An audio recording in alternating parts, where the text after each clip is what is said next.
Praise Lord. കർത്താവിന്റെ അതിപരിശുദ്ധമായ നാമം വാഴ്ത്തപ്പെടുമാറാകട്ടെ. നമുക്ക് ഒരുമിച്ച് ചേർന്ന് പിന്നെയും നമ്മുടെ വചനദീപ്തി പ്രയർ ഫെലോഷിപ്പിലൂടെ കർത്താവിന്റെ നാമത്തെ ഉയർത്തുവാൻ ദൈവം ഇടയാക്കിയല്ലോ. നമ്മുടെ വചനകൂടാരം എന്ന പ്രോഗ്രാമിൽ ഇന്ന് നമ്മോടൊത്ത് തിരുവചനവും തന്റെ സാക്ഷ്യവും പറയുവാൻ കർത്താവിന്റെ ദാസൻ ഷിബിൻ ഫിലിപ്പ് നമ്മുടെ നടുവിൽ കടന്നു വന്നിട്ടുണ്ട്. നമ്മുടെ ക്ഷണം സ്വീകരിച്ച് കടന്നു വന്ന കർത്താവിന്റെ ദാസിന് വേണ്ടി സ്തോത്രം ചെയ്യുന്നു. അപ്പോൾ തന്നെ ഇന്ന് യൗവനക്കാരുടെ നടുവിൽ ശക്തമായി കർത്താവ് കരങ്ങളിൽ എടുക്കുന്ന ഒരു അഭിഷിക്ത ഭൃത്യനാണ്.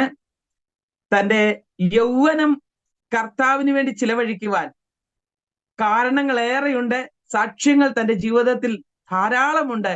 താൻ ഇന്ന് അതൊക്കെയും നമ്മോട് പങ്കുവെക്കും. ഇന്ന് താൻ കർത്താവിന്റെ വേലയിൽ ശക്തമായി ഉപയോഗിക്കപ്പെട്ടുകൊണ്ടിരിക്കുന്നു. കർത്താവിന്റെ നാമത്തിന്റെ മഹത്വത്തിനു വേണ്ടി ഇന്ന് പകൽക്കാലം നമ്മുടെ നടുവിൽ വന്നത് നമുക്ക് ഏറെ അനുഗ്രഹമാകുമെന്ന് ഞാൻ വിശ്വസിക്കുകയാണ്. ഇതിലായിരിക്കുന്ന ഓരോ പ്രിയപ്പെട്ടവർക്കും കർത്താവിന്റെ ദാസന്റെ സാക്ഷ്യം അനുഗ്രഹമായിരിക്കും. കാരണം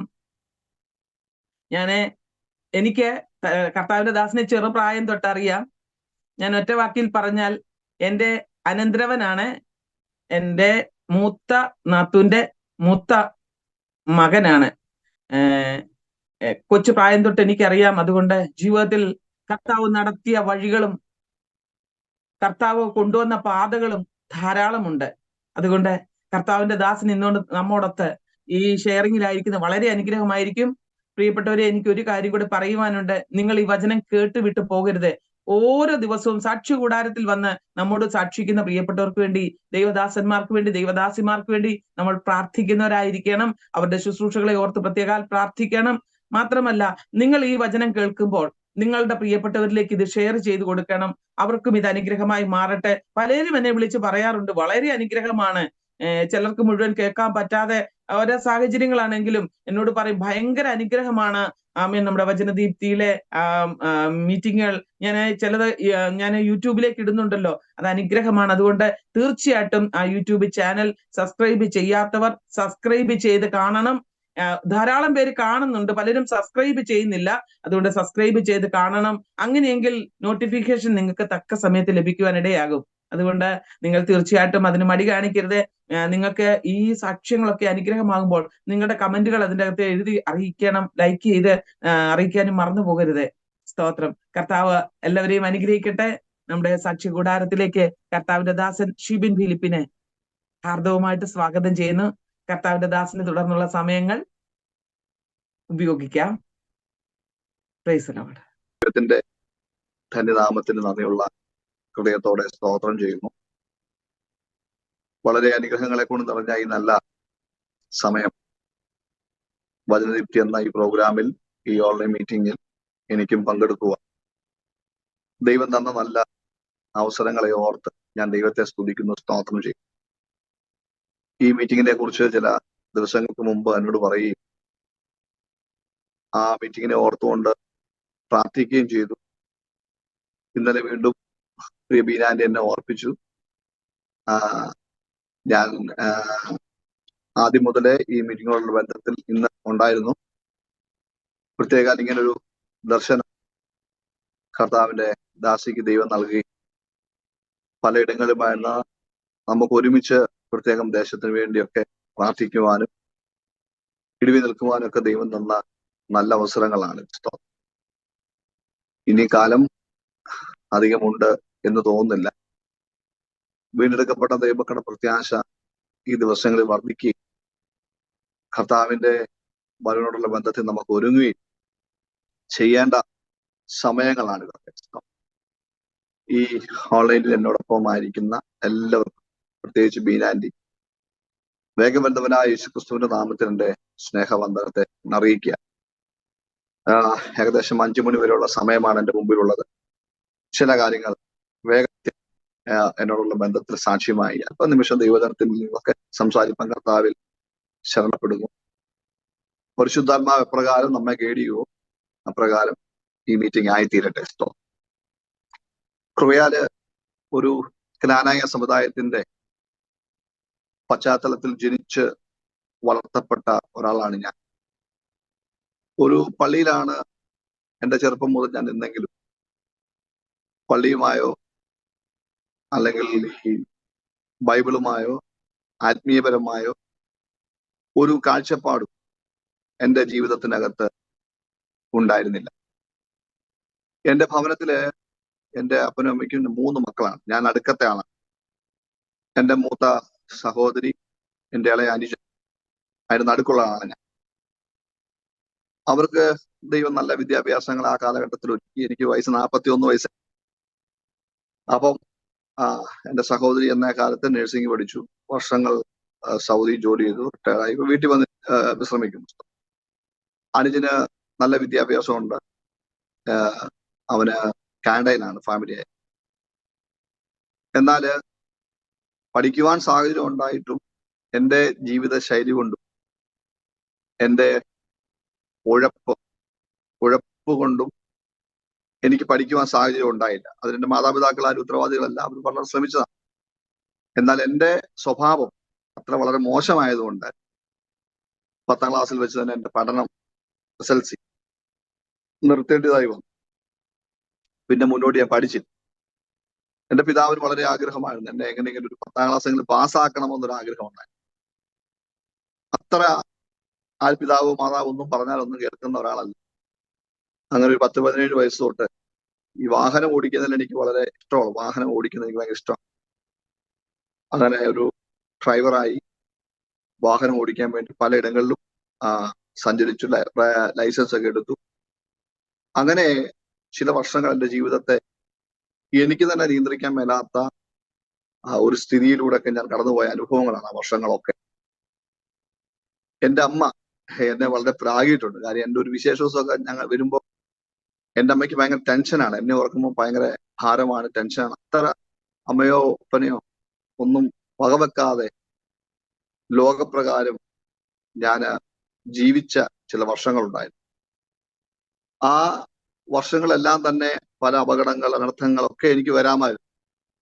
അവിടെയൊക്കെ അത്ഭുതവും അതിശയകരമായി ഞാൻ ഇപ്പോൾ അത് ചിന്തിക്കുമ്പോൾ ദൈവം എന്നെ വിടുവിച്ചല്ലോ, ദൈവത്തിന്റെ വിടുതലായിരുന്നു അതെന്ന് ഞാൻ ഇപ്പോൾ മനസ്സിലാക്കുന്നുണ്ട്. വളരെ ഒരു വലിയ കൂട്ടമായ ഒരു തല്ല്, ഒരു അമ്പലത്തിലൊരു പ്രോഗ്രാം നടക്കുമ്പോൾ അവിടെ ഭയങ്കര അടിയാകും. അതിനൊക്കെ ദൈവം എന്നെ അത്ഭുതകരമായാണ് അവിടെയൊക്കെ രക്ഷിച്ചത്.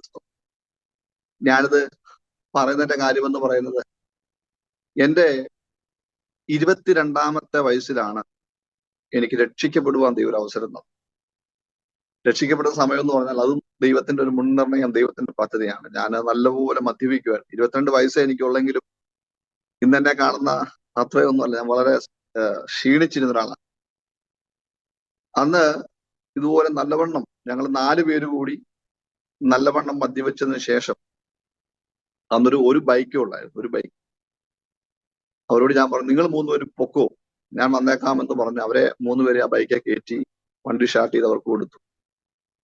ഞാൻ ഒരു സിഗരറ്റ് നല്ലപോലെ സിഗരറ്റ് വലിക്കും. 2 പാക്കറ്റ് സിഗരറ്റൊക്കെ ലാസ്റ്റ് വലി നിർത്തുമ്പോൾ വലിക്കുമായിരുന്നു. 2 പാക്കറ്റോളം വലിക്കുമായിരുന്നു. വീട്ടിൽ മേടിച്ചല്ല, വീട്ടിന്റെ സൈഡിലൊക്കെ മേടിച്ചു വെച്ച് കുടിക്കുകയും വാഹനത്തിൽ വെച്ച് കുടിക്കുക, അങ്ങനെ ഒരു ഭയങ്കര ഉഴപ്പനായ ഒരു മനുഷ്യനായി. ആ സമയം ഒരു പെന്തക്കോസ് യോഗം ഞങ്ങളുടെ ഈ വഴിയുടെ കുറെ നടക്കുക, ഒരു ഇടവഴി. അത് ആ യോഗത്തിന്റെ താഴോട്ടിറങ്ങുന്ന ഒരു ചെറിയ പോക്കറ്റ് റോഡാണ്. അവിടെ ഒരു മതിലുണ്ട്. അപ്പൊ എന്റെ കയ്യിൽ ഒരു സിഗരറ്റ് ഉണ്ട്. ഞാനിങ്ങനെ നടന്നങ്ങോട്ട് പോകാം, അങ്ങോട്ട് വഴിയിലൂടെ എന്റെ വീട്ടിലോട്ട് പോകാൻ നോക്കുമ്പോൾ കുറച്ച് നടക്കണം, 1 കിലോമീറ്റർ നടക്കണം. പെട്ടെന്ന് എന്റെ ഉള്ളിലേക്ക് ഒരു ചിന്ത വന്നു, ഈ പെന്തക്കോസ്ത് യോഗം ഒന്ന് കേൾക്കാം, ഇവരെന്നെ പറയും. ഇവർ ഭയങ്കര ഒച്ച പ്രസംഗിക്കും, ഒരാൾ പ്രസംഗിച്ചുകൊണ്ടിരിക്കും, കുറച്ചുപേര് കൈയടിക്കുന്നതുകൊണ്ട് ഭയങ്കര ഒരു ബഹളം. എനിക്കൊരു പെന്തക്കോസ് പശ്ചാത്തലമുണ്ട്, പക്ഷെ എങ്കിലും ഇവരാരും പറഞ്ഞിട്ട് പെന്തക്കോസ് പോവാല്ലേ, പെന്തക്കോസ് അനുഭവം എനിക്കില്ല.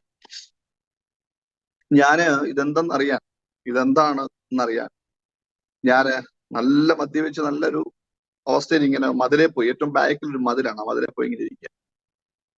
അപ്പൊ അന്ന് ഒരു സുവിശേഷ പ്രസംഗി, കോട്ടയത്തുള്ളതാണ്, അദ്ദേഹം പ്രസംഗിച്ച വിഷയം, ഇന്ന് നീ മരിച്ചാൽ നിന്റെ നിത്യത എവിടെ എന്നുള്ള ഒരു സബ്ജക്റ്റ്. ഇന്ന് കൺവെൻഷൻ വേദികളിൽ അങ്ങനത്തെ പ്രസംഗങ്ങളൊന്നുമില്ല. കൺവെൻഷൻ വേദികളിലൊക്കെ അത്ഭുതവും അടയാളവും ഭയങ്കര അങ്ങനത്തെ പ്രസംഗങ്ങളാണ്. അന്നൊക്കെ ഞാനീ പറയുന്നത് 2006 കാര്യങ്ങളാണ്. അന്നൊക്കെ സുവിശേഷ യോഗത്തിൽ നിന്ന് മാനസാന്തരം പ്രസംഗിക്കുന്ന ഒരു കാലഘട്ടമാണ്. അത് മാനസാന്തരം, ഇന്ന് നീ മരിച്ചാൽ നിന്റെ നിത്യത എവിടെ എന്നുള്ള ഒരു പ്രസംഗം അന്ന് രാത്രിയിൽ കേൾക്കാനിടയായി. നല്ലവണ്ണം മദ്യപിച്ചതാണെങ്കിലും എൻ്റെ ഉള്ളിലേക്ക് ആ വചനം സ്പർശിച്ചു എന്നുള്ള സത്യമാണ്. ഞാൻ അന്ന് രാത്രിയിൽ അവിടെ നിന്ന് യോഗം കണ്ടു. യോഗമൊക്കെ തീരാറായപ്പോ അങ്ങനെ ഒരു മരണത്തിനപ്പുറം ഒരു ജീവിതമുണ്ടോ എന്നൊരു ചോദ്യം എൻ്റെ ഉള്ളിലുണ്ടായി. മരണത്തിനപ്പുറം ഒരു ജീവിതമുണ്ടോ? അപ്പൊ എൻ്റെ അടുത്ത് ഞാൻ ഈ വന്ന് മതിലേ ഇരുന്നതും ഞാൻ ഈ പ്രസംഗം കേട്ടതൊക്കെ ഒരു ചെറുപ്പക്കാരൻ ഇത് കാണുന്നുണ്ടായിരുന്നു. ഞങ്ങളുടെ തൊട്ടടുത്തുള്ള ഒരു ആത്മീയ പശ്ചാത്തലമുള്ള ഒരു ആളാണ്. ഞാൻ പതുക്കെ ഇറങ്ങിയപ്പോൾ അദ്ദേഹവും എൻ്റെ പുറകെ ഇറങ്ങി. ഞാൻ നടക്കുക. അദ്ദേഹം ഓടി വന്ന്, ശിവനെ, ഇത് സത്യമാണ്, ഇത് വേദപുസ്തകമാണ് സത്യം. അങ്ങനെ കുറച്ച് കാര്യങ്ങൾ ആ യാത്രയിൽ, ആ ഒരു 5 മിനിറ്റ് 10 മിനിറ്റ് യാത്ര, ഞങ്ങളുടെ വീട്ടിലോട്ട് വരാനുള്ള യാത്രയിൽ ഇദ്ദേഹം സുവിശേഷം എന്നോട് ഇങ്ങനെ പറഞ്ഞു. അന്ന് രാത്രി ഞാൻ ഭവനത്തിൽ വന്നു. എന്തോ ഒരു പ്രത്യേക ഫീൽ എനിക്കുണ്ടായി. ഞാൻ പിറ്റേ ദിവസം ഞങ്ങളുടെ അമ്മയോട് പറഞ്ഞു, അമ്മേ, ഒരു സൺഡേ ആണ്, ഞാൻ ചിങ്ങവനം വരെ പോവാ എന്ന് പറഞ്ഞ് ഒരു 7-7:30 ആയപ്പം വീണ്ടും. അപ്പൊ അന്ന് രാത്രി കൊണ്ട് ഈ യോഗം തീരുകയാണ്. എന്നെ നടത്തിയ എന്നെ ദൈവം ആ യോഗത്തിന്റെ നടുവിലേക്ക് കൂട്ടിക്കൊണ്ടു. ഞാൻ എൻ്റെ ഒരു നടുക്ക് കണ്ട്. വലിയ ആളൊന്നും കൂടി യോഗം, ഒരു 100-200 പേര് അത്രേ ഉള്ളൂ. ആ നടുക്കിരുന്നുകൊണ്ട് ആ യോഗം അറ്റൻഡ് ചെയ്തു. ഈ യോഗം അറ്റൻഡ് ചെയ്യുമ്പോൾ എൻ്റെ ഉള്ളിൽ അന്നും ദൈവം ശക്തമായി ഇടപെട്ടപ്പോൾ എൻ്റെ ഒരു അനുഭവം, നമുക്ക് ഏറ്റവും പ്രിയപ്പെട്ടവർ, നമ്മളേറെ സ്നേഹിച്ച ഒരു വ്യക്തി മരിച്ചു പോവുകയാണെങ്കിൽ നമ്മൾ എപ്രകാരം കരയും. അങ്ങനെ എൻ്റെ കരച്ചിൽ എനിക്ക് നിർത്താൻ കഴിയാതെ ഞാൻ വല്ലാതെ പൊട്ടി കരയുവാനിടയായിട്ടോ. എൻ്റെ ശരീരത്തിൽ ആ ഒരു സ്പർശനം, ദൈവത്തിന്റെ സ്പർശനമാണെന്നുണ്ടായത്. ഞാന് അത് അനുഭവിച്ചു. വീണ്ടും വാഹനത്തിലൊക്കെ യാത്ര ചെയ്യുന്നു. ചില ദിവസങ്ങൾ മാത്രമേ പിന്നെ മുന്നോട്ട് പോകുന്നുള്ളൂ. ഞാൻ അപ്പം അതിനുശേഷം ഒരു തവണ ഞാൻ മദ്യപിച്ചിട്ടുള്ളൂ.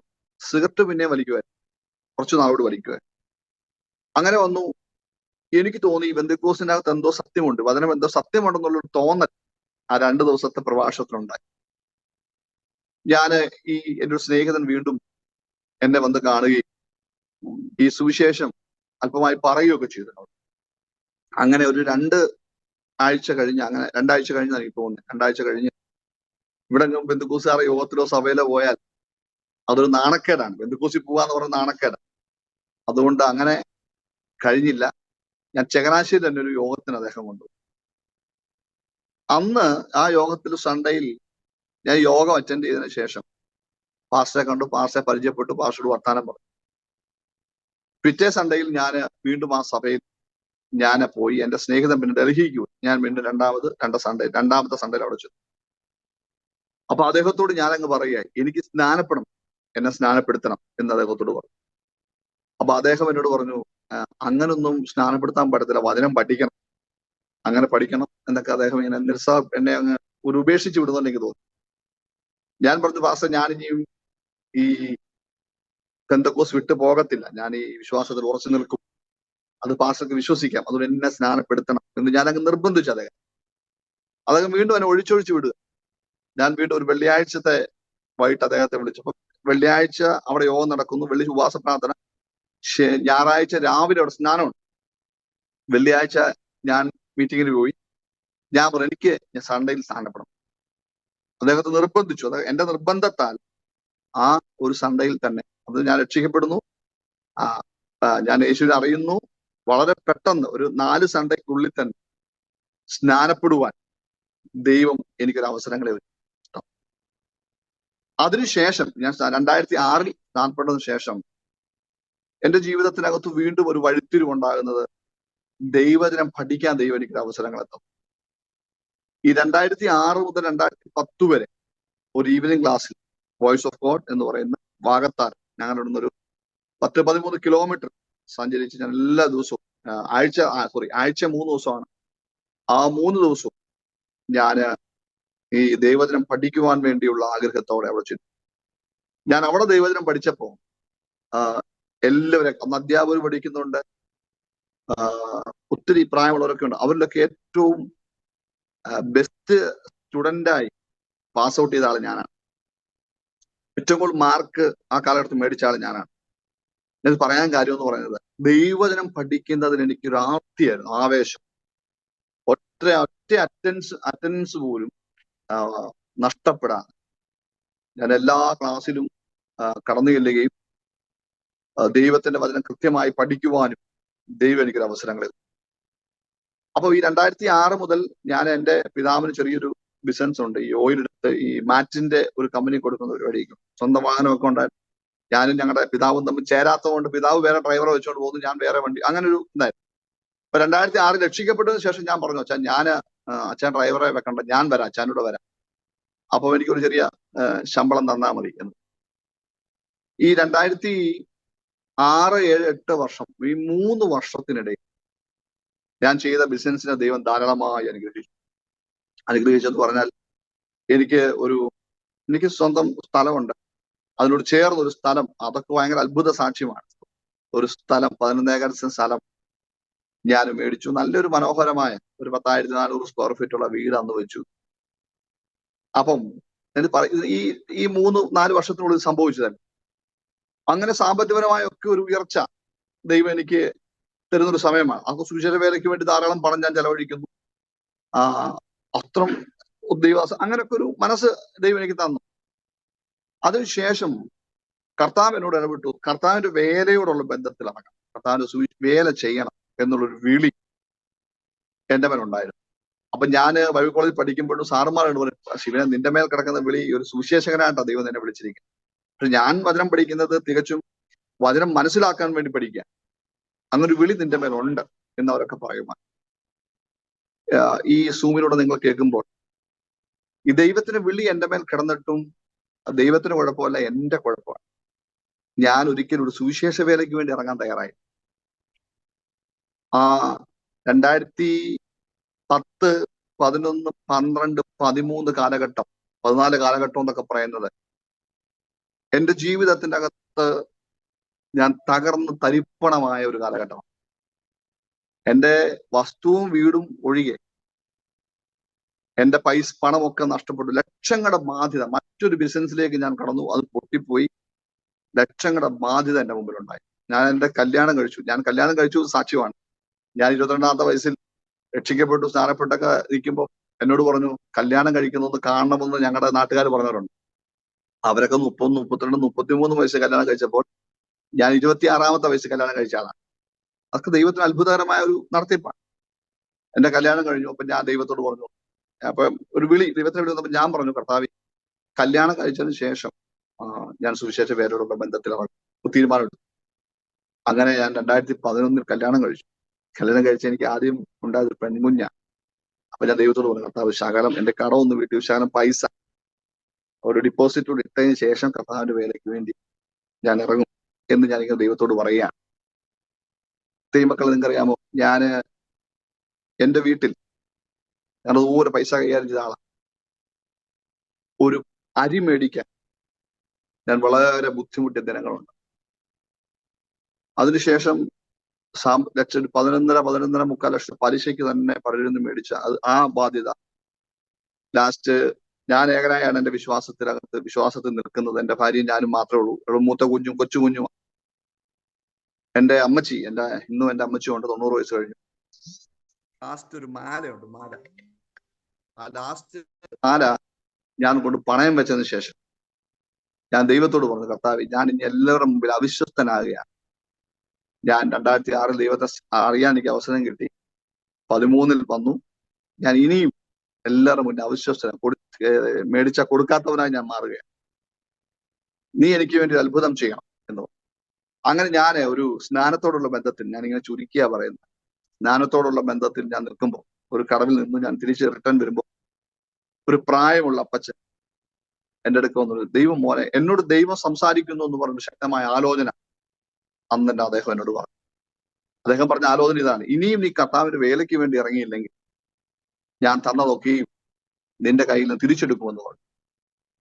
അദ്ദേഹം ഞാൻ ആ സമയത്ത് നേരിടുന്ന എന്റെ പ്രതിസന്ധികളെ അക്കം വിട്ട് നിരത്തിക്കൊണ്ട് എന്നോട് പറഞ്ഞു.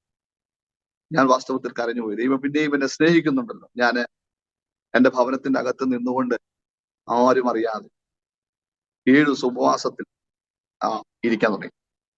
ഞാൻ ദൈവത്തിന് വെച്ച കാര്യം, കർത്താവ് എനിക്കൊരു സുവിശേഷ വേല ദൈവമേ അങ്ങ് തന്നിട്ടുണ്ടെങ്കിൽ ഞാൻ ഒരു സംഘടനയിലോ ഒരു വ്യക്തിയോ കണ്ട് ഞാൻ IPC നിൽക്കുന്ന സമയമാണ് ഞാൻ ഒരു പാസ്റ്റർ ആകാൻ ആഗ്രഹിക്കുന്നു എന്ന് പറയില്ല.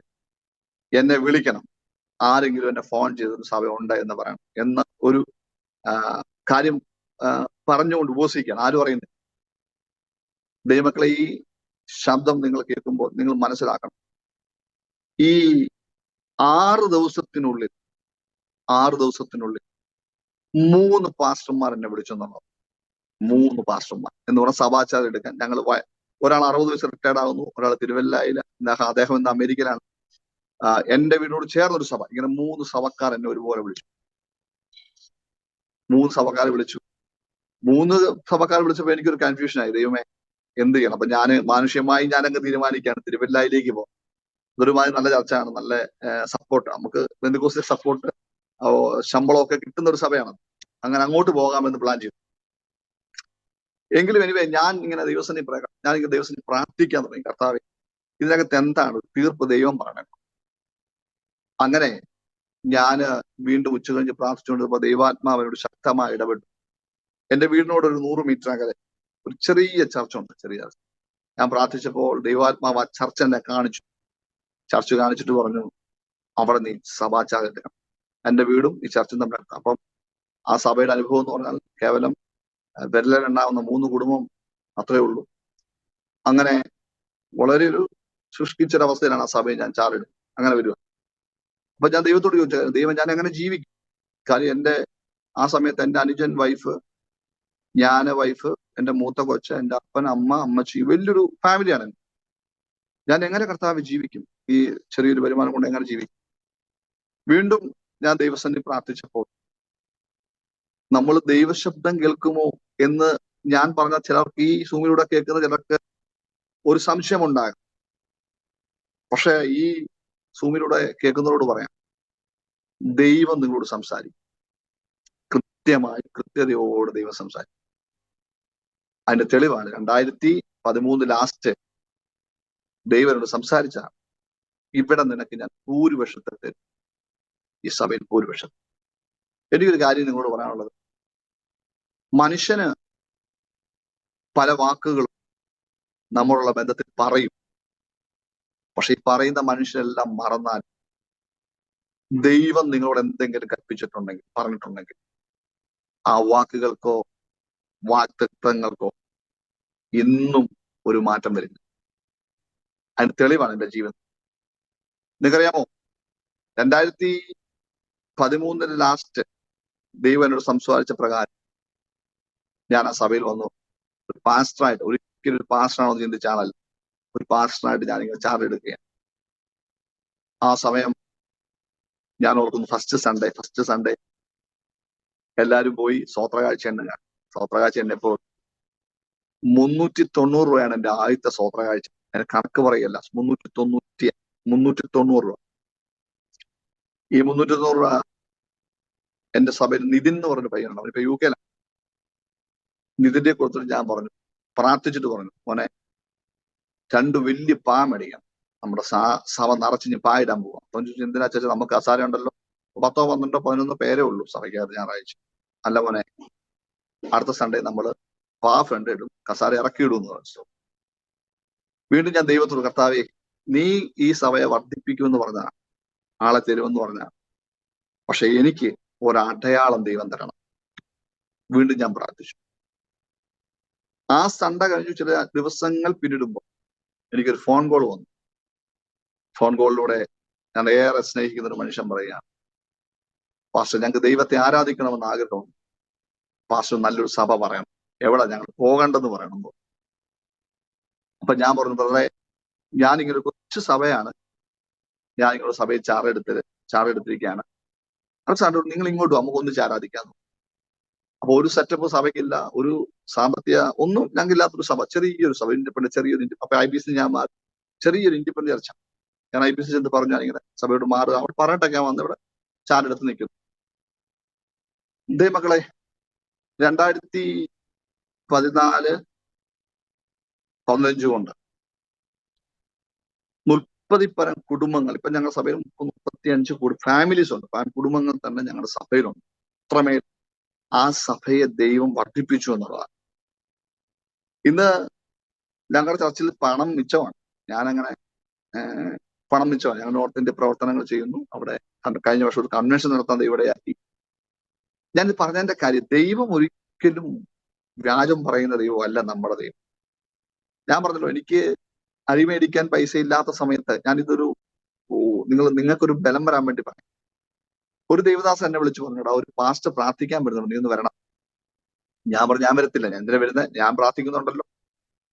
അപ്പൊ അതല്ല, അദ്ദേഹം നല്ലൊരു കൃപയുള്ള ദൈവം. അങ്ങനെ ഞാൻ ഒരു കളർ ഷർട്ടൊക്കെ ഇട്ട് ഞാൻ ഇദ്ദേഹം, അപ്പം ആ പാസ്റ്റർ ഫാമിലി ആയിട്ട് അവർക്ക് പ്രത്യേകമായ പ്രാർത്ഥനയ്ക്ക് വേണ്ടി ആ ദേവദാസനെ വിളിച്ചതാണ്. അവിടെ അവർ പ്രാർത്ഥിക്കുന്നു, ഞാൻ ഏറ്റവും അപ്പം പ്രാർത്ഥന തുടങ്ങി. ഒരു 12 മണി കഴിഞ്ഞ സമയം ഞാൻ വന്ന് പുറകിരിക്കും. ആ വ്യക്തി എന്നോട് സംസാരിച്ച ഒരു കാര്യം എന്നോട് പറഞ്ഞാണ്, ഞാനത് ഇപ്പൊ ഓർക്കുകയാണ്. അദ്ദേഹം പറഞ്ഞ ഒരു കാര്യം, ഒന്ന്, നിന്റെ കയ്യിൽ ഇപ്പോൾ ശൂന്യാവസ്ഥയിലാണ് നീ വന്നിരിക്കുന്നത്. അദ്ദേഹം പറഞ്ഞു, ഒന്നാമത്തെ തോന്നുന്നു, ലക്ഷങ്ങൾ നിന്റെ കയ്യിലൂടെ നീ കൊടുക്കും, ലക്ഷങ്ങൾ നിന്നെ കൂടി ഞാൻ കൊടുപ്പിക്കും. 2, അദ്ദേഹം എന്നെ കുറിച്ചൊന്നും അറിയില്ല, അദ്ദേഹം പറയും, നിന്റെ സഹോദരനെ ഞാൻ കാനഡ എന്ന രാജ്യത്ത് അയക്കും. നിങ്ങൾ കേൾക്കണം ദൈവമക്കളെ, ഇങ്ങനെ പറയുന്നു, അവൻ നിമിത്തം നിന്റെ ബാധ്യതകൾ തീരും. 3-ാമത്തെ ദൂത് അദ്ദേഹം പറയാം, 2015 വാട്ടർ ടാങ്കിൽ വെള്ളം നിറയുന്ന പോലെ ആത്മാക്കളെ കൊണ്ട് നിന്റെ സഭ നടക്കുകയും നീ അവരുടെ ഹോള് പണിയുകയും ചെയ്യും. ഞാൻ അനുഭവിക്കുന്ന ഈ പ്രതിസന്ധിയായിട്ട് ഈ 3 ദൂതിനെ ധർമ്മം ചെയ്ത ഒരിക്കലും എനിക്ക് ആമേൻ പറയാൻ പറ്റത്തില്ല. കാര്യം, എന്റെ സഭ അകത്തോട്ട് കയറിയ സഭയാണ്. ഒന്ന്, അവിടെ ആൾക്കാർ അങ്ങനെ വരാൻ സാധ്യത കുറവാണ്. 2, എന്റെ സഹോദരൻ അപ്പൊ ജോലി ഒന്നുമില്ലാതാകാമാനം വളരെ പ്രതിസന്ധി, ഉള്ള ജോലി നഷ്ടപ്പെട്ട് പ്രതിസന്ധിയുടെ നടുവിൽ അവൻ വീട്ടിലിരിക്കുക. 3, ലക്ഷങ്ങൾ നീ കൊടുക്കും എന്ന് പറയും. ലക്ഷങ്ങൾ നിന്റെ കൈകൊണ്ട് കൊടുക്കും. ഈ 3 ദൂതിന്റെ അകത്ത് ആമീൻ പറയത്തക്ക നിലവാരത്തിൽ മാനുഷികമായി ഞാൻ നോക്കിയാൽ ഒരു സാധ്യതയും എനിക്കില്ല. പക്ഷെ ഞാൻ നിങ്ങളോട് പറയാം, ഈ ഒരു സാധ്യതയും ഇല്ലാതെ ഇന്ന് പകൽ നിങ്ങൾ ദൈവത്തിന്റെ വചനം ഇന്ന് ഈ സമയം എന്റെ സാക്ഷ്യം നിങ്ങൾ കേൾക്കുമ്പോൾ സാധ്യതയില്ലാത്തടത്താണ് ദൈവത്തിന്റെ പ്രവൃത്തി നമ്മോടുള്ള ബന്ധത്തിൽ വെളിപ്പെടുന്ന സ്തോത്രം. നിങ്ങൾക്കൊന്ന് സ്തോത്രം പറയാൻ പറ്റുമോ? സാധ്യതയില്ലാത്ത സ്ഥാനത്ത് നമുക്ക് വേണ്ടി ദൈവത്തിന്റെ പ്രവൃത്തി വെളിപ്പെടും. മഴ നീ കാണുകയില്ല, കാറ്റ് നീ കാണുകയില്ല, നീ കുഴി വെട്ടിക്കും, ആ വെട്ടുന്ന കുഴിയെ വെള്ളം കൊണ്ട് ഞാൻ നിറയ്ക്കും. കുഴി നിറയണമെങ്കിൽ നിങ്ങൾക്കറിയാം, വെള്ളം കൊണ്ട് നിറയണമെങ്കിൽ മഴ പെയ്യണം, കാറ്റടിക്കണം. എങ്ങനെ ആമീൻ പറയാൻ പറ്റും? പക്ഷെ നീ സാഹചര്യം നോക്കിയാൽ നടക്കത്തില്ലെന്ന് പിശാച് പറയും. സാഹചര്യത്തിന്റെ മീതെ നമുക്ക് വേണ്ടി അത്ഭുതങ്ങളെ ചെയ്യുന്ന ഒരു കർത്താവുണ്ട് എന്ന് നിങ്ങൾ വിശ്വസിച്ചോണം.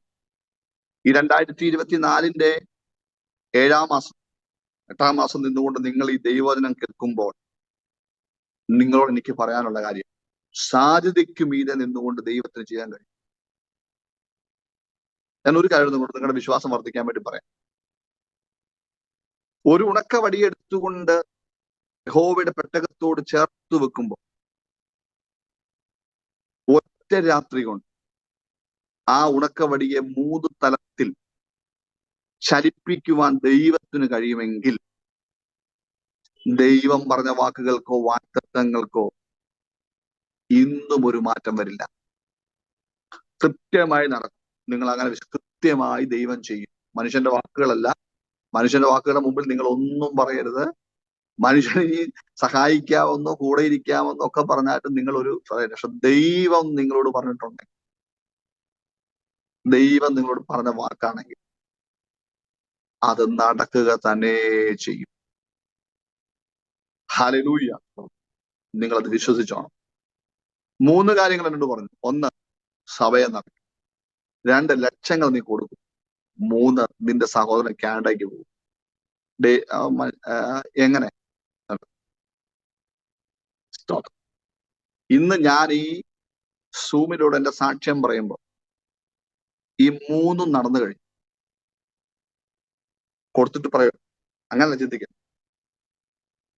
എന്റെ ശൂന്യതയിൽ നിന്നുകൊണ്ട്, എന്റെ ഒന്നുമില്ലായ്മയിൽ നിന്നുകൊണ്ട് ദൈവത്തിന്റെ ആത്മാവ് എന്നോട് കൽപ്പിച്ച കാര്യങ്ങൾ എന്റെ ജീവിതത്തിന്റെ അകത്ത് നിറവേറുക തന്നെ ചെയ്തു. സ്തോത്രം. നിങ്ങളും വിശ്വസിക്കുക. ദൈവം നിങ്ങളോട് പറഞ്ഞിട്ടുള്ള, ദൈവം നിങ്ങളോട് അരുളി ചെയ്തിട്ടുള്ള ചില പ്രാർത്ഥനയുടെ മറുപടികൾ നീണ്ടാലും ആ പ്രാർത്ഥനയുടെ മറുപടികൾ നിങ്ങളെ തേടി വരുന്ന സമയങ്ങൾ അതിവിദൂരമല്ല. അല്പം താമസിക്കാൻ ദൈവം മറക്കത്തില്ല. അല്പം താമസിക്കും, പക്ഷെ ദൈവം മറക്കത്തില്ല. കൃത്യമായിട്ട് നമ്മൾ മറന്നാലും ദൈവം മറക്കത്തില്ല. ദൈവം അത് ഓർത്തെടുക്കും.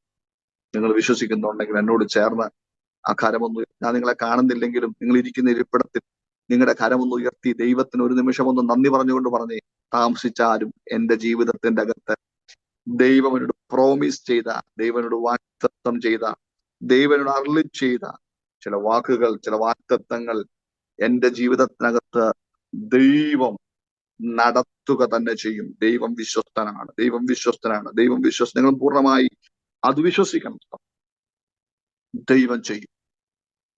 ദൈവത്തിനെ നമ്മുടെ ജീവിതത്തിൽ ചെയ്യാൻ കഴിയൂ. നിങ്ങൾ അങ്ങനെ വിശ്വസിച്ചോണം.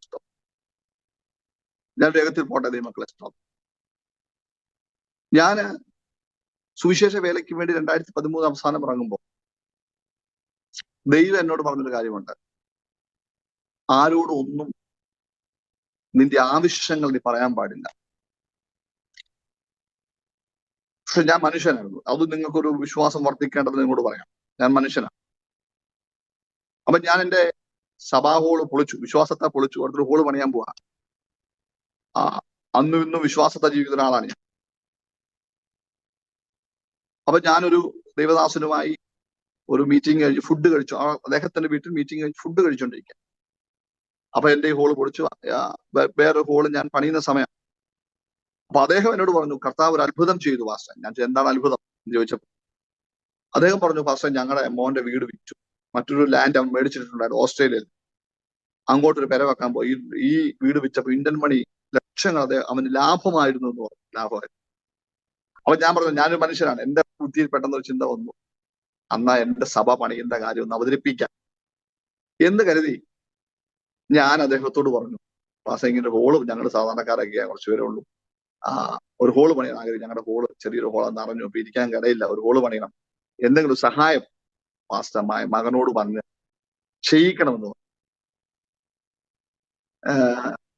അദ്ദേഹം കഴിച്ചു. അന്ന് ബിരിയാണി കഴിക്കാം, ചിക്കൻ ബിരിയാണി കഴിക്കാം. അദ്ദേഹം എന്നോട് പറഞ്ഞു, പാസ്റ്റേ അവൻ അപ്പുറത്തൊരു വീട് പണിയുന്നത് കൊണ്ട് വളരെ ടൈറ്റാന്ന് പറഞ്ഞു. എനിക്ക് അന്ന് രാത്രി ഒരു ഭയങ്കര ദുഃഖം തോന്നി. അതിനുശേഷം ഈ 2013-14 ഒരു ഓസ്ട്രേലിയയിലുള്ള ഒരാളോട് ഞാൻ പറഞ്ഞു, ഞങ്ങൾക്കൊരു മൈക്ക് സെറ്റ് മേടിച്ച സന്തോഷമാണ്. ചർച്ചിൽ ഒരു മൈക്ക് സെറ്റ് മേടിച്ച സന്തോഷമാണെന്ന് പറഞ്ഞു. അദ്ദേഹം പറഞ്ഞു, ഈ സാമ്പത്തികപരമായി വളരെ ബുദ്ധിമുട്ടാണ് അദ്ദേഹം എന്നോട് പറഞ്ഞു. ഈ രണ്ട് കാര്യങ്ങൾ ഏകദേശം ഒരേ ടൈമിൽ നടക്കുക. അപ്പം എനിക്ക് മാനസികമായിട്ട് ഒത്തിരി ദുഃഖം വന്നു. ഞാനിങ്ങനെ എന്റെ പ്രാർത്ഥനയിൽ ഞാനിങ്ങനെ വീണ്ടും പ്രാർത്ഥിച്ചപ്പോൾ ദൈവാത്മാവ് വീണ്ടും എന്നോട് ഓർപ്പിച്ചു, നിന്റെ ആവശ്യങ്ങൾ നീ മനുഷ്യരോട് പറയില്ലേ, നീ ദൈവത്തോടെ പറയാവൂ. ഞാനിപ്പോ ഒരു സഭയിൽ തന്നെ 2013 മുതൽ ഇരിക്കുക ഒരു പാസ്റ്ററായിട്ട്. എന്റെ ആവശ്യങ്ങൾ ഞാൻ എന്റെ സഭയിലെ ഒരു വിശ്വാസിയോട് പറയത്തില്ല. എന്റെ പ്രസംഗത്തിൽ ഞാനത് കയറ്റി പ്രസംഗിക്കുകയില്ല. നിങ്ങൾക്ക് തിരക്കാം. ഞാൻ കുറിച്ച് ഈ പെനിയൽ ചർച്ച് ദൈവസഭയെ ശുശ്രൂഷിക്കുക. 13 വർഷമായിട്ട് ഒരു പാസ്റ്ററായിട്ടിരിക്കുക. ആവശ്യങ്ങളൊന്നും മനുഷ്യരോട് പറയത്തില്ല. പക്ഷെ ഇന്ന് ഈ പുസ്തകം ഉയർത്തിക്കൊണ്ട് പറയാൻ സാധിക്കും, ഞാൻ പറഞ്ഞില്ലെങ്കിലും എന്റെ ആവശ്യങ്ങൾ അറിയുന്നൊരു ദൈവം എനിക്കുണ്ട്. എന്റെ സഭയിലിരിക്കുന്ന സിസ്റ്റം ലക്ഷങ്ങളുടെ സിസ്റ്റമാണ് ഇപ്പൊ ഇരിക്കുന്നത്. മൈക്രോഫോൺ എല്ലാം ലക്ഷങ്ങൾ വിലയുള്ള സാധനം, കീബോർഡ് എല്ലാം ദൈവം തന്നു. ഞാൻ പറഞ്ഞ കാര്യം ഒരു മനുഷ്യരോട് ചോദിച്ചിട്ടല്ല. എന്റെ ഹോള് പണിയോടുള്ള ബന്ധത്തിൽ അതൊരു അത്ഭുതമായ സാക്ഷ്യം പറയാം. ഞാനിങ്ങനെ സന്ധ്യയായപ്പോൾ എനിക്ക് സീൽ ചെയ്യണം. സീൽ ചെയ്യാൻ എന്റെ ഒറ്റ പൈസയില്ല. 36,000 രൂപ എനിക്ക് വേണം സീൽ. അപ്പൊ ഞാൻ അളവെല്ലാം എടുത്തപ്പോൾ 650-700 സ്ക്വയർ ഫീറ്റ് അടുത്ത എന്റെ ഹോൾ ഉണ്ട്. അപ്പൊ അതിന്റെ അകത്ത് സീലാണ് പൈസയില്ല. ഞാനിങ്ങനെ ഹോളിൽ നിന്ന് കുറച്ച് സമയം സന്ധ്യ പറിച്ചുകൊണ്ടിരുന്നപ്പം ഒരു ഹൈന്ദവ പശ്ചാത്തലമുള്ള സഹോദരി എന്റെ ഹോളിൽ കയറി വന്നിട്ട്, ഹൈന്ദവ പശ്ചാത്തലം, എനിക്കറിയാം ചേച്ചി, ഞാൻ ആ ചേച്ചിക്ക് വേണ്ടി പ്രാർത്ഥിച്ചിട്ടുണ്ട്, അവർ വീട്ടിൽ പോയി പ്രാർത്ഥിച്ചിട്ടൊക്കെ ഉള്ള ആ സ്ത്രീ എന്റെ ഹോളിൽ വന്നു. പാസ്റ്ററെ എന്തെന്നറിയില്ല, ദൈവം എന്നെ പ്രേരിപ്പിക്കുന്നു എന്ന് പറഞ്ഞൊരു 40,000 രൂപ അന്ന് അദ്ദേഹം എന്റെ കയ്യിൽ കൊടുത്ത് ആ ചേച്ചിയെ തന്നു. പിറ്റേ ദിവസം എനിക്ക് സീൽ ചെയ്യണം. ഞാൻ അത് ഒരു എക്സാമ്പിൾ മാത്രമാണ് ഞാൻ നിങ്ങളോട് പറയുന്നത്. നിങ്ങളുടെ വിശ്വാസം വർദ്ധിക്കുന്ന ഒരു എക്സാമ്പിൾ പറഞ്ഞു. ഒരു 40,000 രൂപ എനിക്ക് പിറ്റേ ദിവസം ആവശ്യമുണ്ട്. അതിന് മിച്ചം വരത്തക്ക രീതിയിൽ കർത്താവ് എന്ത് ചെയ്തു? ആ വിഷയത്തിന്മേൽ ദൈവം അത്ഭുതം ചെയ്തു. ഞാൻ നിങ്ങളോട് പറയട്ടെ ദൈവമക്കളെ, നിങ്ങളുടെ ആവശ്യങ്ങൾ നിങ്ങൾ ഒരു കാര്യം ചിന്തിച്ചോണം. ഒരു മനുഷ്യനോട് പറയരുത്. അത് 1 രൂപയുടെ ആവശ്യമാണെങ്കിലും 1,00,000 രൂപയുടെ ആവശ്യമാണെങ്കിലും നിങ്ങൾ മനുഷ്യരോട് പറയാതെ ദൈവത്തോട് പറയുന്ന വ്യക്തിയാണെങ്കിൽ നിങ്ങളെ ലജ്ജിപ്പിക്കാത്ത ഒരു സ്വർഗം നിങ്ങൾക്കുണ്ട്. എന്റെ അനുഭവം പറയുന്നു. ഞാൻ ഇന്ന് എല്ലാം നേടിയ അർത്ഥത്തിലല്ല, ഒന്നിനും ഒരു കുറവില്ല. എന്റെ ദൈവം ജയോത്സവമായി എന്റെ ദൈവം നടത്തുന്നു. എനിക്കിന്ന് സഞ്ചരിക്കാൻ സ്വന്തമായ വാഹനങ്ങൾ ദൈവം തന്നു. പൊട്ടിപ്പാളിഷായിട്ട് എന്ത് ചെയ്യണമെന്നറിയാതെ ഉള്ള കടക്കാരൻ കടം വീട്ടാൻ ചിന്തിച്ചാൽ ഭൗതികത മാത്രമല്ല ഞാൻ പ്രസംഗിക്കുന്നു. അപ്പോഴും ദൈവം എന്നെ നടത്തി. ഇന്ന് എന്റെ അനുഭവത്തിൽ നിന്നുകൊണ്ട് നിങ്ങളോട് പറയാം, ആരെങ്കിലും ഈ സൂമിലൂടെ ചില വിഷയത്തിന് മുമ്പിൽ ഭാരത്തോടെ ഈ മീറ്റിംഗ് അറ്റൻഡ് ചെയ്യുന്നെങ്കിൽ അവരോടാ പറയുന്നത്, നിങ്ങളുടെ ആവശ്യം ചെറുതാണെങ്കിലും നിങ്ങളുടെ ആവശ്യം വലുതാണെങ്കിലും നിങ്ങളുടെ ആവശ്യങ്ങൾ സ്തോത്രത്തോടെ ദൈവത്തോട് അറിയിച്ച നിങ്ങൾക്ക് മീതെ തുറക്കുന്ന ഒരു സ്വർഗം നിങ്ങൾക്കുണ്ട്. ദൈവമക്കളെ, സ്തോത്രം. ലജ്ജിച്ചു പോകാൻ ദൈവം അനുവദിക്കുന്ന ദൈവമല്ല. സ്തോത്രം. അതിനുശേഷം എനിക്കൊരു പെൺകുഞ്ഞിലൂടെ ദൈവം തന്നു. സ്തോത്രം. രണ്ടുപേരും ചിങ്ങവനം ക്ലീമി സ്കൂളിൽ, തൊട്ടടുത്ത സ്കൂളുണ്ട്, അവിടെ പഠിക്കുന്നു. ഒരാൾ 7ാം ക്ലാസ്സില്, ഒരാൾ 4ാം ക്ലാസ്സിൽ പഠിക്കുന്നു. ഒരു വൈഫ്, അപ്പൻ, അമ്മ, അമ്മച്ചി അടങ്ങുന്ന ഒരു കുടുംബമാണ് എന്റെ കുടുംബം. എന്റെ അനുജൻ ഞാൻ പറഞ്ഞ വിദേശത്താണ്. അവനിപ്പം വരുമ്പോൾ എന്നോടൊപ്പമാണ് താമസിക്കുന്നത്. വളരെ സന്തോഷത്തോടെ കർത്താവിന്റെ വേല ചെയ്യുന്നു. അന്നും ഇന്നും ഒരു പരാതിയും എനിക്കില്ല. കർത്താവ് തരുന്ന കൃപയ്ക്കൊത്തവണ്ണം പലയിടങ്ങളിലും ദൈവത്തിന്റെ സാക്ഷിയായി നിൽക്കുവാൻ ദൈവം എനിക്ക് അവസരങ്ങളെ തന്നുകൊണ്ടിരിക്കുകയാണ്. എന്നെയും ഞങ്ങളുടെ സഭയും കുടുംബത്തേക്ക് ഓർത്ത് സമയമുള്ളപ്പോൾ പ്രാർത്ഥിക്കണം എന്ന് ദൈവനാമത്തിൽ ഞാൻ അറിയിക്കാം. ഞാൻ ഒരു സെന്റൻസ് വാക്യം 15 മിനിറ്റ് കൊണ്ട് ഞാൻ അത് പറഞ്ഞ് പ്രാർത്ഥിച്ച് അവസാനിപ്പിക്കും. എനിക്ക് ഏറ്റവും ഇഷ്ടം ബൈബിളിനകത്ത് ഞാൻ എപ്പോഴും കൂടുതലായി പുറത്തു പോകുമ്പോൾ പ്രസംഗിക്കുന്നത് എഫേസ്യ ലേഖനത്തിൽ നിന്നാണ് പ്രസംഗിക്കുന്നത്. എനിക്ക് ഏറ്റവും ഇഷ്ടമുള്ളൊരു അനുഗ്രഹിക്കപ്പെട്ട ലേഖനമാണ് എഫേസ്യ ലേഖനം. ഭയങ്കര ഇഷ്ടമാണ് ആ ലേഖനം. ആ ലേഖനം ഇഷ്ടപ്പെടാനുള്ള കാര്യം എന്ന് പറയുന്നത് അത്ര ആഴമേറിയ ആശയങ്ങൾ അടങ്ങിയ ഒരു അനുഗ്രഹിക്കപ്പെട്ട ലേഖനമാണ് എഫേസ്യ ലേഖനം. അത് പറയാൻ കാര്യം, ഈ റോമാലേഖനം മുതൽ എബ്രായ ലേഖനം വരെ പഠിച്ച ഒരു മാലയിൽ മുത്തുകൾ കോർത്ത പോലെ ധനിരായ അപ്പോസ്തലനായ പൗലോസിന്റെ അനുഗ്രഹിക്കപ്പെട്ട ലേഖനങ്ങളാണ് ഈ 14 ലേഖനങ്ങൾ ഒരുപോലെ കിടക്കുന്നത്. റോമാലേഖനം മുതൽ എബ്രായ ലേഖനം വരെ കിടക്കുന്ന ലേഖനങ്ങൾ പൗലോസ് അപ്പോസ്തലന്റെ ലേഖനങ്ങളാണ്. ഈ അപ്പോസ്തലനായ പൗലോസിനെ കുറിച്ച് പഠിച്ചാൽ നിങ്ങൾ മനസ്സിലാക്കേണ്ട ഒരു കാര്യം പറയും. അദ്ദേഹം ഏകദേശം കണക്കിൽ 32 ഒക്കെ വയസ്സൊക്കെ ആയപ്പോഴാണ് രക്ഷിക്കപ്പെടുവാൻ ദൈവം അദ്ദേഹത്തിന് ഒരു അവസരം ദൈവം ഒരുക്കുന്നത്. പിന്നീടുള്ള ഏകദേശം 36 വർഷം കർത്താവിന്റെ വേല വിശ്വസ്തയോടെ ചെയ്തു. 68-ാമത്തെ വയസ്സിൽ ആ മനുഷ്യൻ ദൈവസന്നിധി രക്തസാക്ഷിയായി മരിച്ചു എന്ന് നമ്മൾ ചരിത്രം പഠിപ്പിക്കുന്നു. ഓക്കെ. അപ്പൊ പൗലോസ് അപ്പോസ്തലൻ എഴുതിയ 14 ലേഖനങ്ങൾ ക്രിസ്തുശാസ്ത്രപരമായ ലേഖനങ്ങളിൽപ്പെട്ട ഒരു അനുഗ്രഹിക്കപ്പെട്ട ലേഖനം ആണ് എഫീസ്യ ലേഖനം.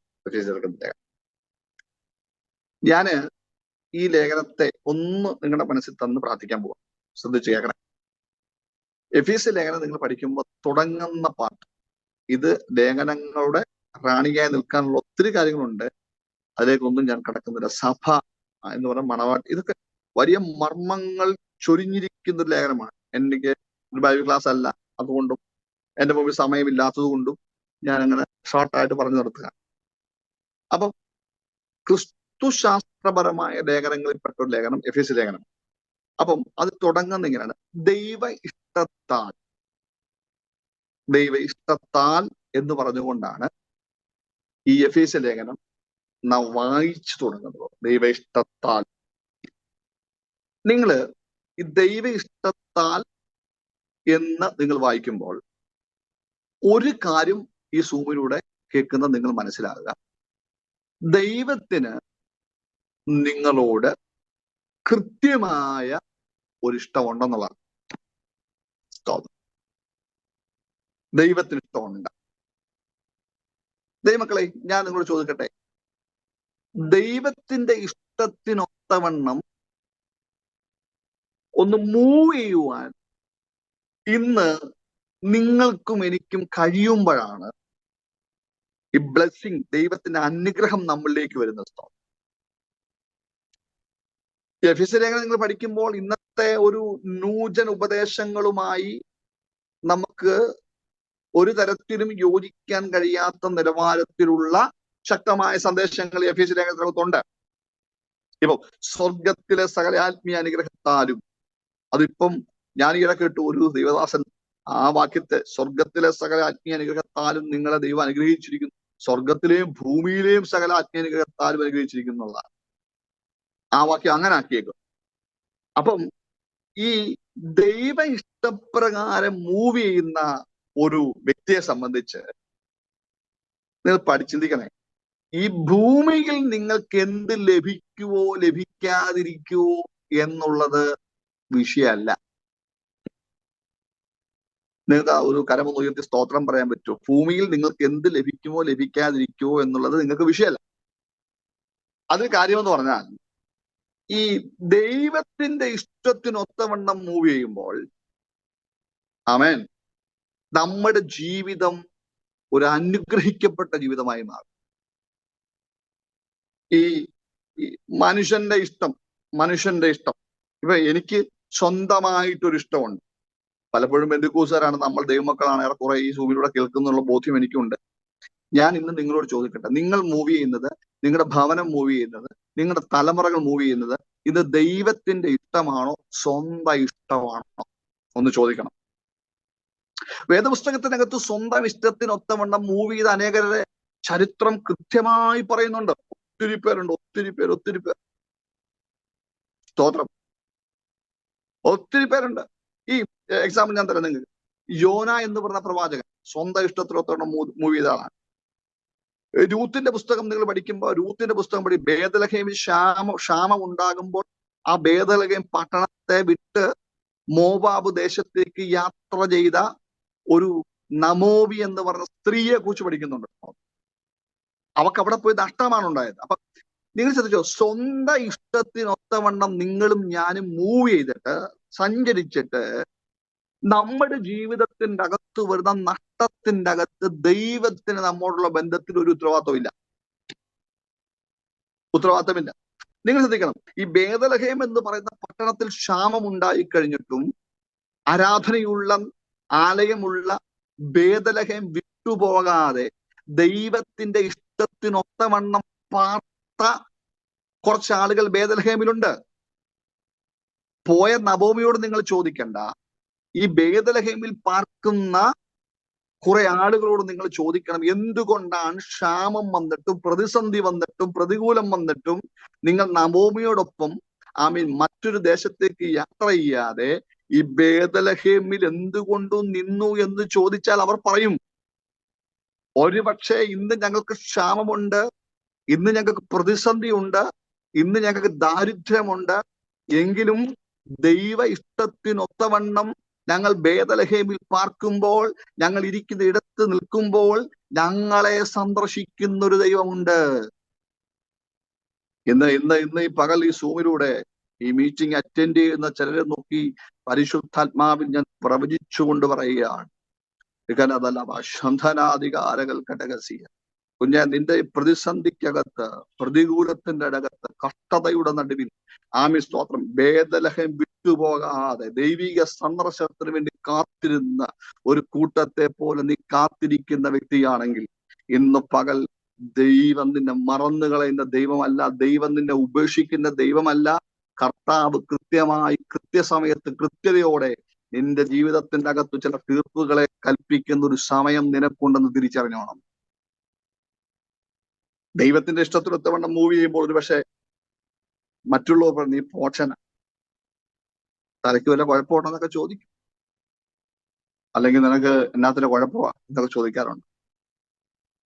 പക്ഷെ ചോദിച്ചവരുടെ നടുവിൽ നിന്റെ തലയെ ഉയർത്തുന്ന ഒരു ദൈവമുണ്ട്. അതുകൊണ്ട് സ്വന്തം ഇഷ്ടത്തിനൊത്തവണ്ണം വീണ്ടെടുക്കപ്പെട്ട ദൈവമക്കൾ സഞ്ചരിക്കാതിരിക്കുക, നിങ്ങൾ മൂവ് ചെയ്യാതിരിക്കുക. നിങ്ങളിപ്പം നിങ്ങളുടെ മക്കളെ ഒരു പഠനത്തിലേക്ക് വിടുമ്പോൾ, ജോലിയിലേക്ക് വിടുമ്പോൾ, നിങ്ങൾ അടുത്തൊരു സ്റ്റെപ്പ് വെക്കുമ്പോൾ, നിങ്ങൾ ആരോടെങ്കിലും പ്രാർത്ഥനയ്ക്ക് വിളിച്ച് പ്രാർത്ഥിപ്പിക്കുന്ന കാര്യമല്ല ഞാൻ പറയുന്നത്. നിങ്ങൾ പ്രാർത്ഥനാ മുറിയിൽ ഇരുന്നു കൊണ്ട് ദൈവമേ, അതിൻ്റെ അകത്ത് അങ്ങയുടെ ഹിതം എന്തെന്ന് നിങ്ങൾ ചോദിക്കുന്നുവെങ്കിൽ, ആ ചോദിക്കുന്ന ഹിതത്തിനൊത്തവണ്ണം ഉത്തരം തരുന്ന ഒരു ദൈവമുണ്ട്. അപ്രകാരം നിങ്ങൾ മൂവ് ചെയ്യണം. അതാ ദൈവ ഇഷ്ടം. ഇനി നിങ്ങൾ വേറെ കാര്യം പിടിച്ചു. ഇപ്പൊ നമ്മളൊരു തീരുമാനം എടുത്ത് ദൈവസന്നിധി പ്രാർത്ഥിച്ചൊരു തീരുമാനം എടുക്കുമ്പോൾ അപ്പുറത്തെ ഒരാൾ വന്ന് പറയും അങ്ങനല്ല ഇങ്ങനെ എന്ന് പറയും. അപ്പൊ മറ്റുള്ളവരുടെ ഒരു തീരുമാനവും നമ്മുടെ ജീവിതത്തിനകത്ത് സ്വാധീനം ചെലുത്താൻ ഇടവരും. ദൈവമക്കളെ, മറ്റുള്ളവരുടെ തീരുമാനങ്ങൾ നിങ്ങളുടെ കുടുംബത്തിനകത്ത് സ്വാധീനം ചെലുത്തരുത്. അപ്പൊ നിങ്ങളുടെ ഇഷ്ടമല്ല, മറ്റുള്ളവരുടെ ഇഷ്ടമല്ല, ഒരു ദൈവം ഇതിൽ നടക്കേണ്ടത് ദൈവത്തിന്റെ ഇഷ്ടം നടക്കണം. ഹല്ലേലൂയ. ദൈവത്തിന്റെ ഇഷ്ടം നിങ്ങളിൽ നടക്കണം. ഞാൻ അവസാനിപ്പിക്കാൻ പോവുകയാണ്.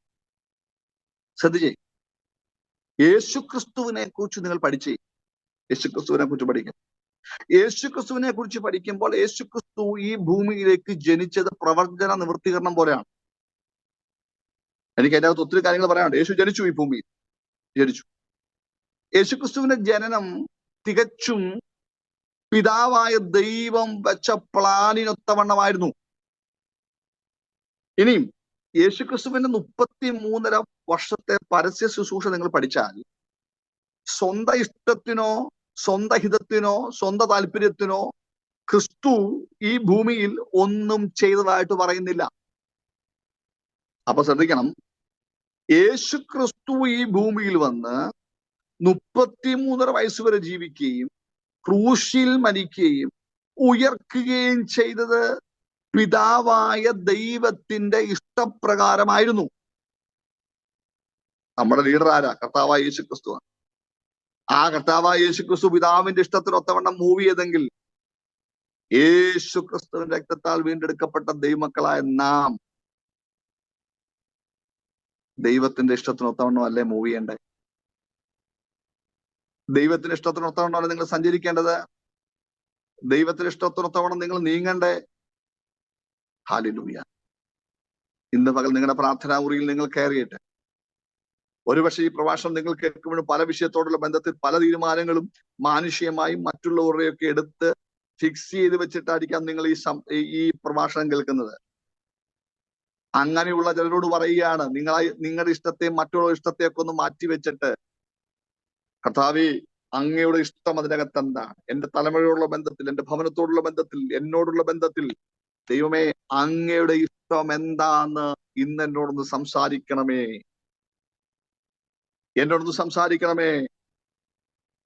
നിങ്ങൾ പ്രാർത്ഥിക്കുമോ? ഇന്ന് പകൽ എന്നോട് ചേർന്ന് പ്രാർത്ഥിക്കുമോ? സ്തോത്രം. നിങ്ങളുടെ കണ്ണുകളെ ഒരു നിമിഷം മൂടി ഞാൻ അല്പമേ ദൈവജനം പറഞ്ഞോളൂ. സ്തോത്രം. നമുക്ക് ദൈവസന്നിധി നിങ്ങളുടെ കണ്ണുകളെ ഒന്ന് മൂടിക്കുക. സ്തോത്രം. ഒരു നിമിഷം നിങ്ങളെ തന്നെ ദൈവസന്നിധിയിൽ സമർപ്പിച്ചു കൊടുത്തുകൊണ്ട് ഞാൻ എന്റെ ജീവിതത്തിൽ ഓർപ്പിച്ച് നിങ്ങളോട് പറയുകയാണ്, ദൈവത്തിന്റെ ഇഷ്ടത്തിനൊത്തവണ്ണം നിങ്ങൾ സഞ്ചരിച്ചാൽ ഒരുപക്ഷെ പ്രാരംഭ നിമിഷങ്ങൾ അല്പ കയ്പും പ്രതികൂലങ്ങളും കഷ്ടതകളും പരിഹാസങ്ങളും നിന്ദകളും ഒക്കെ നമുക്ക് വരും. അവസാനം വരുമ്പോൾ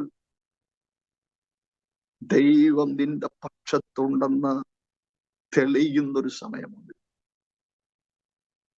എന്നോട് പറഞ്ഞിട്ടുണ്ട്, പാസ്റ്റർ വട്ടനാണ്, പാസ്റ്റർക്ക് ഒന്നും അറിയത്തില്ല, പാമ്പിനെ പോലെ ബുദ്ധിയുള്ളവരൊക്കെ ആയിത്തീർന്നൊക്കെ പലരും എന്നെ ഗുണദോഷിച്ചിട്ടുണ്ട്.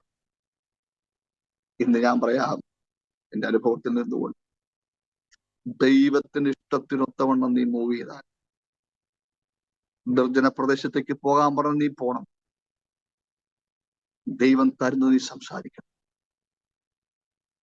ദൈവത്തിനൊത്തവണ്ണം നിങ്ങളുടെ ചുവടുകൾ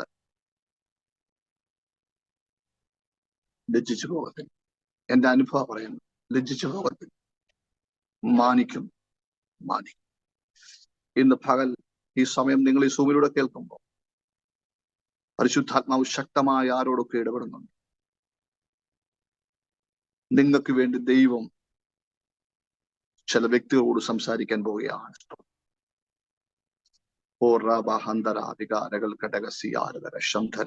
അന്യഭാഷയുള്ളവർ അന്യഭാഷയിൽ ഒരു നിമിഷം ഒന്ന് പ്രാർത്ഥിച്ച്, ചില 3-4 മിനിറ്റ് 2 മിനിറ്റ് എന്റെ മുമ്പിലുള്ളൂ. അല്പ നിമിഷങ്ങൾ അന്യഭാഷകളിൽ നിങ്ങൾ ദൈവത്തെ ഒന്ന് ആരാധിച്ച്, നിങ്ങൾ ദൈവത്തെ ഒന്ന് സ്തുതിച്ചുകൊണ്ട് പറയാം. ദൈവത്തിന്റെ നടത്തിപ്പുകൾ നിങ്ങളുടെ ജീവിതത്തിൽ വെളിപ്പെടട്ടെ യേശുവിന്റെ നാമത്തിൽ. ചില പ്രാർത്ഥനയുടെ മറുപടികൾ നിങ്ങളുടെ ജീവിതത്തിനകത്ത് വെളിപ്പെട്ടു വരട്ടെ. സ്തോത്രം. ചില വ്യക്തികളോട് ദൈവം നിങ്ങൾക്ക് വേണ്ടി ഇടപെടട്ടെ. സ്തോത്രം. ഹല്ലേലൂയ. പിശാചിന്റെ സങ്കല്പങ്ങൾ നിന്നോടുള്ള ബന്ധത്തിൽ ക്യാൻസലായി പോകട്ടെ യേശുവിന്റെ നാമത്തിൽ. രക്തത്താൽ ജയം. എവിടെ നിനക്ക് പരാജയമെന്ന് ശത്രുവായവ നിന്നെ കുറിച്ച് പറയുമോ, ദൈവത്തിന്റെ ഹിതത്തിലേക്ക് ഒത്തവണ്ണം നീ സഞ്ചരിക്കുമ്പോൾ ആ പിശാചിന്റെ പദ്ധതികൾ ഇന്ന് പകൽ ഈ വചനത്താൽ നിന്റെ ഭവനം വിട്ടുമാറട്ടെ, നിന്റെ തലമുറകളെ വിട്ടുമാറട്ടെ, നീ പാർക്കുന്ന ദേശത്തെ വിട്ടുമാറട്ടെ. അധികാരമുള്ള യേശുവിന്റെ നാമത്തിൽ ദൈവ ഇഷ്ടത്തിനൊത്തവണ്ണം കർത്താവേ, എനിക്കും ഈ സൂമിലൂടെ ദൈവമേ എന്നെ ശ്രവിച്ച ശ്രോതാക്കൾക്കും കർത്താവെ സഞ്ചരിപ്പാൻ എന്നെയും ഈ മീറ്റിംഗ് അറ്റൻഡ് ചെയ്തവരെയും കർത്താവ് സഹായിക്കണം. ദൈവഹിതത്തിനൊത്തവണ്ണം നീങ്ങുവാൻ കർത്താവെ അങ്ങ് ഞങ്ങളെ നടത്തണം. കൃപയിൽ ദൈവം ഞങ്ങളെ മറയ്ക്കണം. ഈ വചനദീപ്തി എന്ന പ്രോഗ്രാം അനേകർക്കൊരു ആശ്വാസമായി മാറുക. ഇന്നലെ പിമ്പിൽ അധ്വാനിക്കുന്ന ഞങ്ങളുടെ ബീനാന്റിയെ ഓർത്തും പ്രാർത്ഥിക്കുന്നു. ഈ കാലഘട്ടത്തിൽ ദൈവം ശക്തിയോട് ഉപയോഗിക്കുന്നത് വീണ്ടും അനേകർക്കൊരു ആശ്വാസമായി മാറുവാൻ, അനേകരെ തീയിൽ നിന്ന് വലിച്ചെടുക്കുവാൻ, അനേകരുടെ കെട്ടുകളെ അഴിപ്പാൻ, അനേകർക്ക് ആശ്വാസമായി മാറുവാൻ പരിശുദ്ധാത്മാവ് തന്റെ ദാസിയെയും ഈ കാലഘട്ടത്തിൽ ശക്തമായി ഉപയോഗിക്കേണ്ടതിനായും ഞങ്ങൾ അങ്ങോട്ട് പ്രാർത്ഥിക്കും. മഹത്വമെല്ലാം അങ്ങെടുക്കണം യേശു ക്രിസ്തുവിന്റെ നാമത്തിൽ തന്നെ. ആമേൻ. എല്ലാവരും കർത്താവ് അനുഗ്രഹിക്കട്ടെ. ഇങ്ങനൊരു മീറ്റിംഗിലേക്ക് കടന്നു വരുവാനും നിങ്ങൾ അഭിസംബോധന ചെയ്തുകൊണ്ട് ദൈവജനം അല്പമായി എന്റെ സാക്ഷ്യവും ഒക്കെ കർത്താവ് ഇടയാക്കിയ ദൈവത്തിന്റെ വിശ്വസ്തതയ്ക്കായി സ്തുതിക്കുന്നു, സ്തോത്രം ചെയ്യുന്നു. എല്ലാവരും കർത്താവ് അനുഗ്രഹിക്കട്ടെ. പ്രോഗ്രാമിൽ ക്ഷണിച്ച ബീരാന്റിയോട് നന്ദി അറിയിക്കുന്നു. God bless you. God bless you. കർത്താവിന്റെ ദാസിന്റെ വേലകളെല്ലാം കർത്താവ് ധാരാളമായിട്ട് അനുഗ്രഹിക്കട്ടെ. ഞങ്ങളുടെ നടുവിൽ കടന്നു വന്ന് ആമേൻ തിരുവചനത്തിൽ നിന്നും ജീവിതാനുഭവങ്ങൾ പങ്കുവെക്കുവാനും ദൈവം ഇടയാക്കി. തീർച്ചയായിട്ടും എല്ലാവർക്കും അനുഗ്രഹമായി എന്ന് ഞാൻ വിശ്വസിക്കുന്നു. കുടുംബമായിട്ട് കർത്താവിന്റെ ദാസിനെയും കർത്താവിന്റെ ദാസിന്റെ വേലകളെയും കർത്താവ് അനുഗ്രഹിക്കട്ടെ. നമുക്ക് തുടർന്ന് പ്രാർത്ഥിക്കാം.